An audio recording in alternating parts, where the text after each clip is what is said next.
ఇప్పుడు భారతదేశం మొత్తం చర్చ జరుగుతున్న విషయం, సోషల్ మీడియాలో అన్నిట్లో చర్చ కాదు, దాన్ని ఒక వాళ్ళ సిద్ధాంతంగా ప్రచారం చేస్తున్నారు.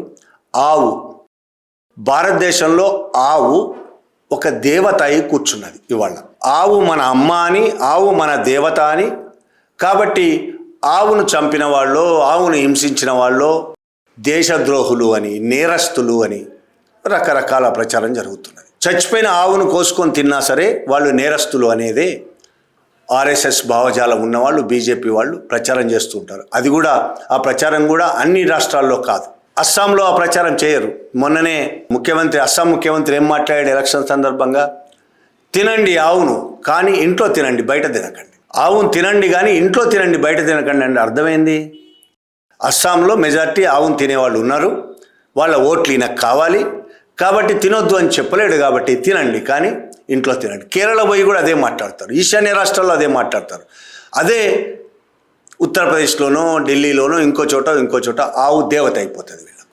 నిజానికి ఆర్ఎస్ఎస్ వాళ్ళు చెప్తున్న ఆవు దేవత అనే సిద్ధాంతం సావర్కర్ చెప్పిందేనా? సావర్కర్ చెప్పాడా? ఆ విషయంలో కూడా కోర్టులో సత్యకి సావర్కర్ చెప్పిన విషయం ఏంటంటే, సావర్కర్ ఆవును ఎప్పుడూ దేవుడుగా భావించలేదు, దానిని కేవలం ఒక మనుషులకు ఉపయోగకరమైన జంతువుగానే చూశాడు తప్ప దేవతగా కాదు. చాలా స్పష్టంగా సత్యకి చెప్పాడు. సత్యకి చెప్పినంత మాత్రం 100% నిజమా అనే ప్రశ్న కూడా రావచ్చు. చరిత్రకారులు చెప్పింది నిజం కాదు అని మాట్లాడతారు. ఆయన మునిమనవడు సావర్కర్ను అవమానించాడు అని రాహుల్ గాంధీ మీద క్రిమినల్ పరువు నష్టం దావా వేసిన మునిమనవడు సత్యకి సావర్కర్ మాటలను కూడా మీరు వినకపోతే చేసేది ఏం లేదు, చేయగలిగేది కూడా ఏం లేదు. కానీ ఈ విషయాలు మనకు అర్థం చేసుకోవాల్సింది ఏంటంటే, ఎవరైతే సావర్కర్కు మద్దతుగా నిలబడి రాహుల్ గాంధీ మీద కేసేశాడో ఆయనే చెప్తున్న విషయాలు ఇవన్నీ.